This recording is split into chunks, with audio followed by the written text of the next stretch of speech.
We're glad to have you here, and it's always nice to get some information before we vote on a big ticket item, which is what this is. Yeah. So thank you. We're happy to be here. Thank you, President Logan, Superintendent Thompson, and members of the board. My name is Ben Reed. I am the Middle School Science Instructional Support Specialist. I'm joined by my fabulous colleagues, Ms. Phyllis Kottner from the Magnet Department and Mr. Jonathan Weiss, our Purchasing Manager. And we're excited to share with you this evening about the middle school science curriculum adoption.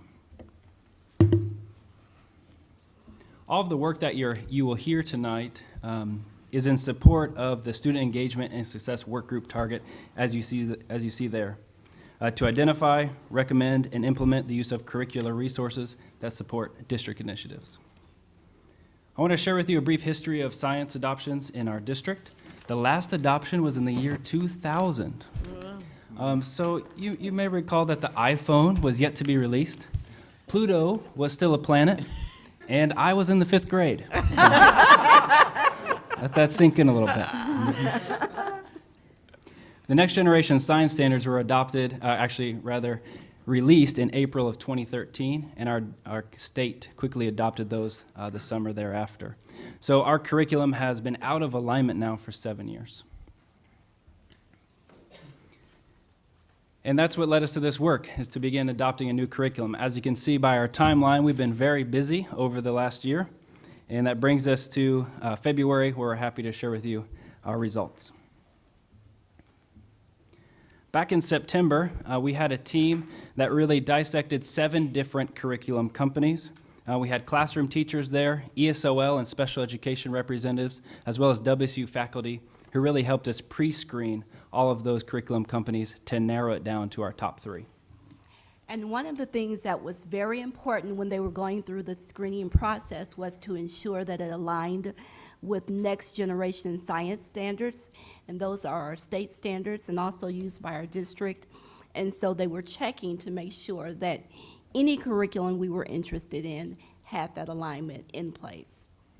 An important piece of that alignment as well was, as we moved to the standards reference grading, all of our scales are in alignment with NGSS. So if we have a curriculum that is aligned with the NGSS, then we have something that will support our scales work as well. I want to take a quick moment and thank all of the schools, principals, teachers, and other staff members who helped make this possible. We were really happy to have so many involved in this process. Also, while we're here, if you take a look at the schools that are listed, you can see that we have representation from title, non-title, ELL. We have an alternative school represented. Special education populations are in those schools.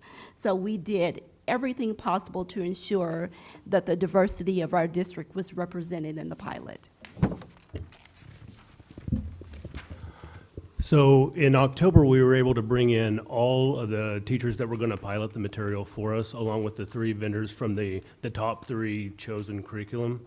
They were able to sit down for a day, give them training on all of the different materials, the online component, the text, and tips and tricks on how it would be best for them to employ that material in the classroom.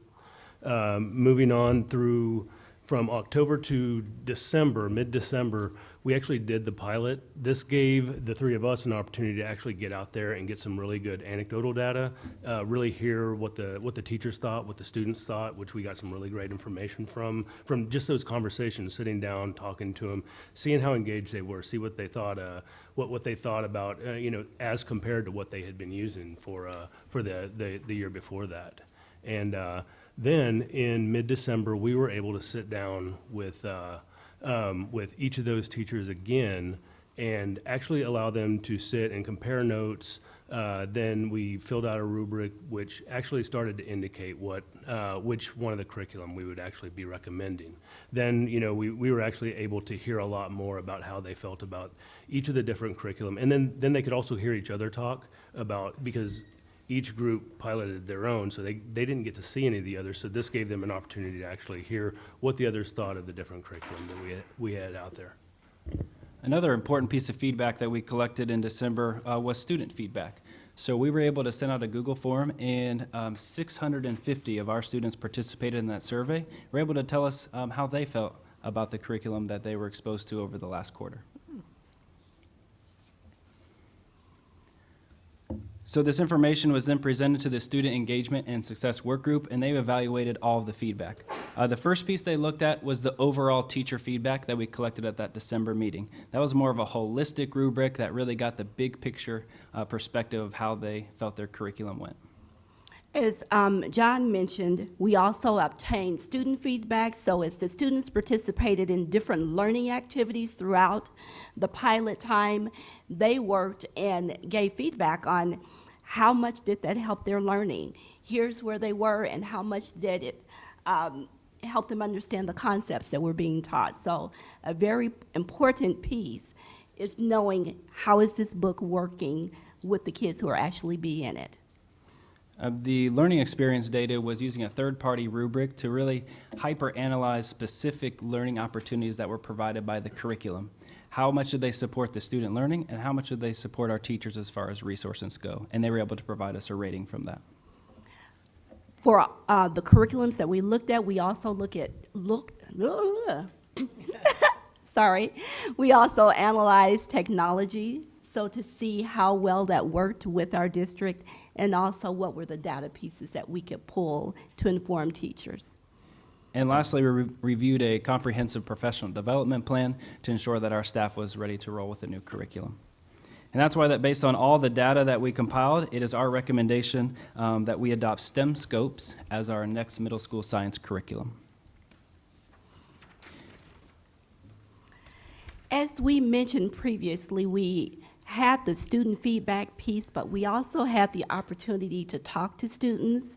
And we have just some slides here that show some of the comments that they were giving, specifically about STEMScopes and some of the unique perspective that they shared about the curriculum. So we'll just flip through those.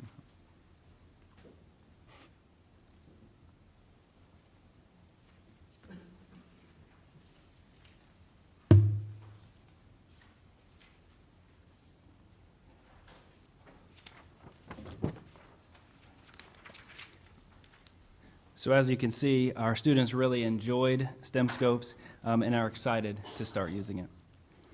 We also want to mention that STEMScopes offers a very robust and comprehensive package. One thing that's really important is to have curriculum that's aligned to the next generation science standards, as well as the three-dimensional learning framework, which is embedded within that NGSS framework. The other piece is differentiated instruction. So something unique about this company is they offer, on the online component, an intervention tab to give teachers some ideas on how they can best work with students who might need extra support or smaller group instruction, as well as an enrichment tab for those who are ready to go above and beyond and meet those level 4 targets. This also incorporates the 5E model of instruction, which is an inquiry-based practice, and it also comes with user-friendly teacher manuals.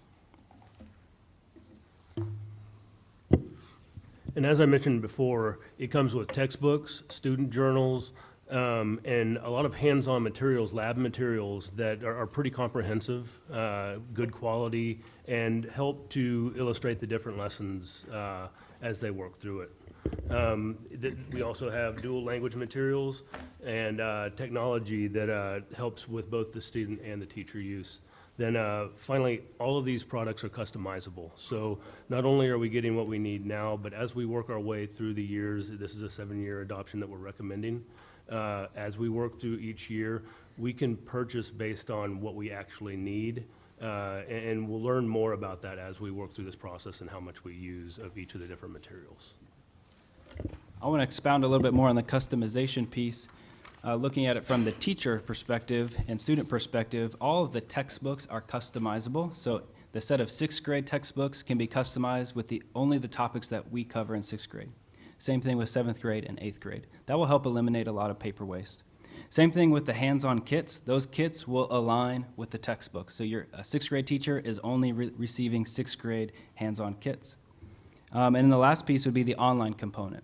They are willing to build us a unique 259 URL so that when our teachers log on to that platform, when they hit the 6th grade drop-down tab, that is going to mirror their instructional unit guide that they're using on a daily basis. Same thing for 7th and 8th grade. Oops, sorry. We have also a proposed professional development plan. Given board approval, the teachers will be able to receive a half-day of in-service, which will provide an overview of the adopted curriculum.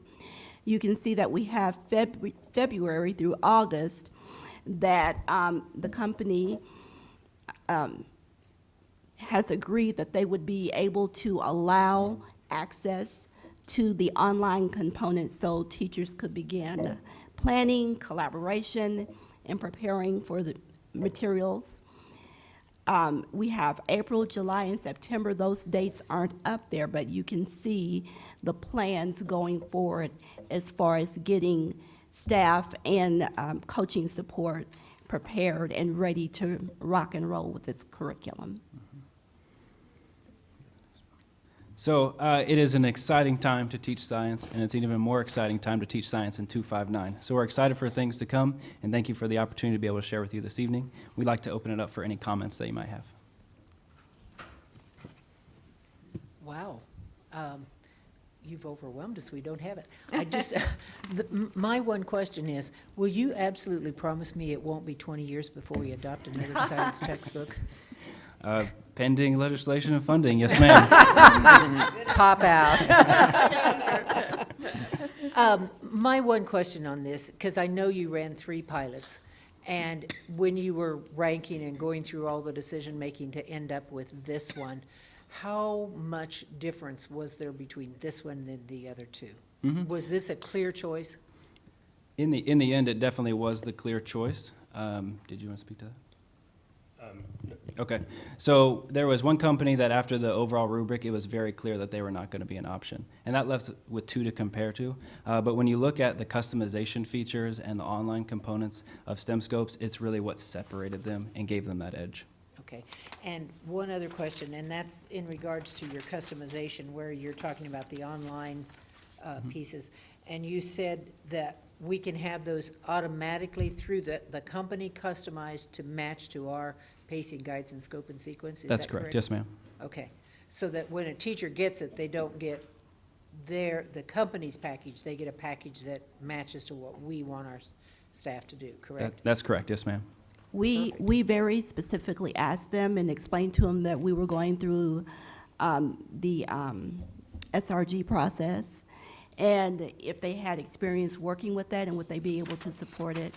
And they said that we send that to them and they would be able to work with that and also support teachers in understanding how to use this curriculum with SRGs. Good, perfect. I'm seeing no other questions, so you did a great job. Thank you very much. Okay. Thank you for your time. The proof will be in the next votes. Thank you. Thank you.